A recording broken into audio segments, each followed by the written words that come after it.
San Diego Comic-Con looms while the Star Wars shop fades into the sunset. It's Tuesday, July 19th, and you'll hear about those stories and more this week in Star Wars. This Week in Star Wars is your source for new and noteworthy developments from the galaxy far, far away. I'm your host, Matt Fox. And now, this week's lead stories. The annual Southern California CF, that is San Diego Comic-Con, begins tomorrow with preview night on Wednesday, July 20th. On the previous episode of This Week in Star Wars, we mistakenly identified Thursday the 21st as Star Wars Day, when in fact there is this year no official Star Wars Day at the con. And in fact, Friday's schedule is even more packed with Star Wars events than Thursday's. While most of us will be wrapping up the work week, those lucky enough to be in San Diego will be able to attend a LEGO Star Wars panel, a Hasbro Star Wars panel, a Star Wars books panel featuring Timothy Zahn, a Dark Horse retrospective panel, a collectibles update featuring high-end collectible manufacturers EFX, Gentle Giant, Kotobukiya, and Sideshow, and finally a Robot Chicken panel, which isn't really a Star Wars panel, but really kind of is too. Of course, there will be plenty of product available for purchase by attendees. These include a special box set of Republic Commando action figures, available from Toys R Us and Entertainment Earth at the Entertainment Earth booth. This set will also supposedly be available on the Toys R Us website, but not in stores. Sideshow will be revealing a number of new figures, according to several websites, including Bounty Hunters IG-88 and Boba Fett in the 1/6 scale, as well as General Grievous.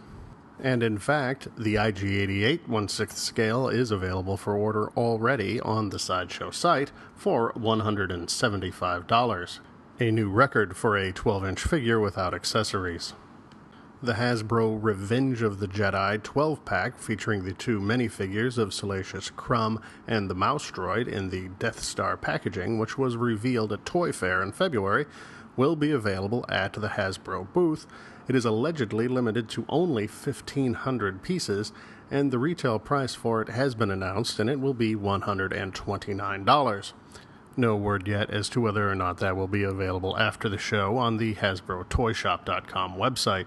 One place that set will not be available is StarWarsShop.com, which shuttered its virtual doors on Monday the 18th. While rumors that the site would be shut down had been circulating for some time, the official announcement came only last week, just days before the site was closed. The official Lucas merchandising outlet was opened in 2003 and was the third incarnation of an official Star Wars retailer.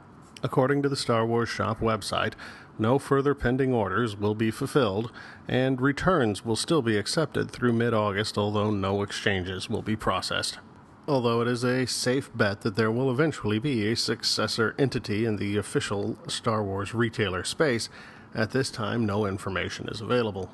There is other non-Comic-Con related collecting news this week.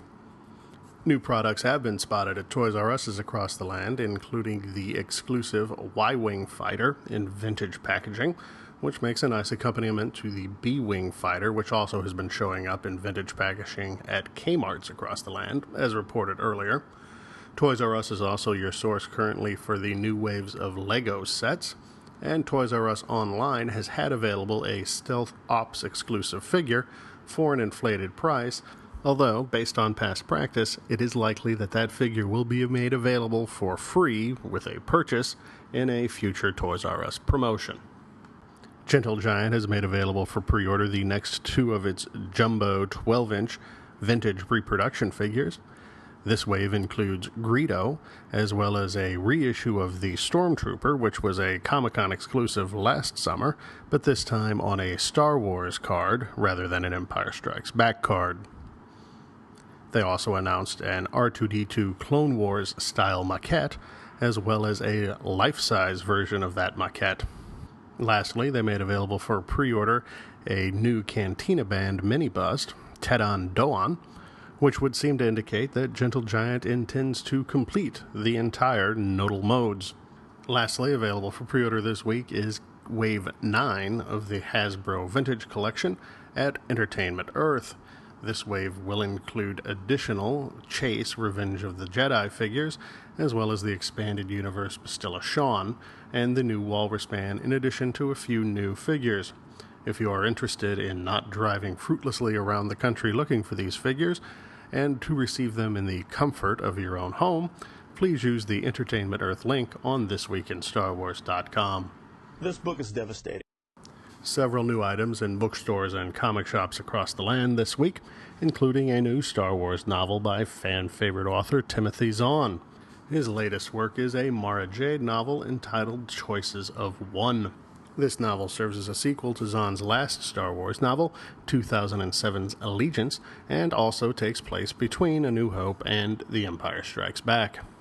The first issue in the next series of Invasion comics, Revelations #1, it was available at comic shops this week, as well as a trade paperback #1 from the Knight Errant series. UK listeners, if we have any, are probably familiar with the Haynes manuals, which I believe are a series of books which help you repair your cars. They have recently expanded into putting out manuals on how to repair fictional vehicles, including last year's book on the Starship Enterprise from the Star Trek franchise, and it was announced this week that later this year they will be publishing a manual to repair the Millennium Falcon. The book is available for pre-order on the Amazon.Canada website and will no doubt appear in the U.S. store quite soon. A link to the announcements on geekygadgets.com is available on the This Week in Star Wars Facebook page, so you can see, for those of you who are unfamiliar with these, exactly what it is I'm talking about. Video game news this week. While Sony Online Entertainment has upset a number of fans with their handling of the shutdown of the Star Wars Galaxy universe, they have also begun a new Clone Wars adventure on the Clone Wars Adventures site, which contains online games aimed primarily at youngsters. Now available on the site, however, is a new adventure entitled The Campaign for Iceberg 3. What makes this story unique, however, is the fact that it is a prequel to Season 4 of the Clone Wars, and the story contained in that adventure will lead directly to the storyline of Season 4, and is a collaboration between LucasArts, Sony Online Entertainment, and the Cartoon Network. Details are available on the Clone Wars Adventures website. The white elephant in the video game room, however, continues to be Star Wars The Old Republic, for which a release date is still not available, although most still hope and pray that it will be later this year. Well, according to one voice actor involved in the project, Mr. Paul Darrow, on GameBandits.com, the release date will actually be Christmas of this year. While this is anything but official, and the word of a voice actor whose involvement in the project dates back over a year should be taken with several grains of salt, many hope that we will learn more this week from San Diego. Is anybody in the mood for a Boba Fett spin-off movie? Well, Joe Johnston, art director and visual effects supervisor for the original trilogy of Star Wars films, and the director of the upcoming big screen adaptation of Captain America, this year's 17th comic book franchise to movie, thinks that Jango's clone would be a great idea for a film franchise, and has approached George Lucas on the subject. This, according to an interview on ScreenRant.com, and republished and linked to on This Week in Star Wars Facebook page in theguardian.co.uk. Astute fans will recall that Johnston was, in addition to his aforementioned positions, the alleged designer of the Boba Fett armor, and is the man in the suit in the famous white armored prototype pictures with the beach towel cape that are soon to be immortalized by Hasbro as a mail-away figure. Listeners in and around my one-time home state of Wisconsin should prepare themselves for a trip to the Fox Valley later this month to see Harrison Ford and George Lucas, both in person, at the EAA AirVenture in Oshkosh. Lucas will be introducing the long-awaited Red Tails film about the Tuskegee Airmen on July 29th. This will be just 2 days after Harrison Ford introduces his Tom Clancy adaptation, Clear and Present Danger, to the crowds on July 27th. Although I parenthetically wonder why they are choosing that film to show rather than his 1996 Air Force One, given the venue and all. And while it has absolutely nothing to do with Star Wars, On the day in between those two viewings, you can watch Robert Hayes introduce the 1980 classic Airplane.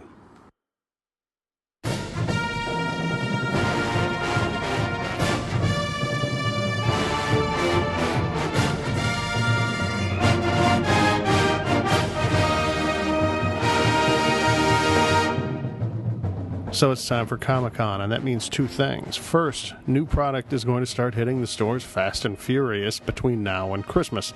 I didn't even tell you that the Blu-ray commemorative sets have been spotted, as well as the Republic Attack Shuttle, so get those wallets ready. Second, it's Comic-Con itself, and all the questions that we hope get answered. Nothing outlandish like when the live-action show will start, but simple thing. I want Hasbro to at least acknowledge, if not tell me how they're going to solve the vintage collection distribution problems. I'd like a sneak preview of some Episode 1 3D figures, and some explanation as to how they're going to fit in with the vintage collection. I'd love some word from the Clone Wars panel on just how much longer they intend to keep the show going. Not that I dislike the show, I actually enjoy it. I just find that shows that have a specific end point that they can work towards usually get there better than those that just ramble. I'd like a release date for the Old Republic video game so people can stop guessing about it. I'd like Comic-Con themselves to tell me how they're going to make ticket purchasing in the future less chaotic, besides simply by raising the price to $175. So that's what I want from the show. And that was This Week in Star Wars. Join us again next week for more news, notes, and developments from the galaxy far, far away. Visit our website, www.thisweekinstarwars.com, or if you're in a hurry, www.twisw.com. There you can find past episodes, links to some of the stories we discussed, as well as photo galleries and other interesting Star Wars-related tidbits. You can also find links to the other realms of the This Week in Star Wars media empire, including our breaking news Twitter feed, our Facebook page, as well as links to email addresses where you can contact the show. If you have questions or comments or news suggestions, we encourage you to contact us at host@thisweekinstarwars.com. Help us grow the community. If you enjoyed this podcast, please leave a positive review at iTunes. You've been listening to This Week in Star Wars. We troll the web so you don't have to. This Week in Star Wars is not affiliated with Lucasfilm, its subsidiaries, or any other entity mentioned in this podcast. Star Wars, its characters, and creations are the property of Lucasfilm. All other trademarks are property of their respective trademark owners. This Week in Star Wars is intended for informational and entertainment purposes only. This podcast is copyright 2010 This Week in Star Wars. Invaluable technical assistance provided by WebStorm Interactive. News, comments, and questions can be directed to host@thisweekinstarwars.com. More information, links to stories presented, past episodes, and additional contact information are available at www.thisweekinstarwars.com.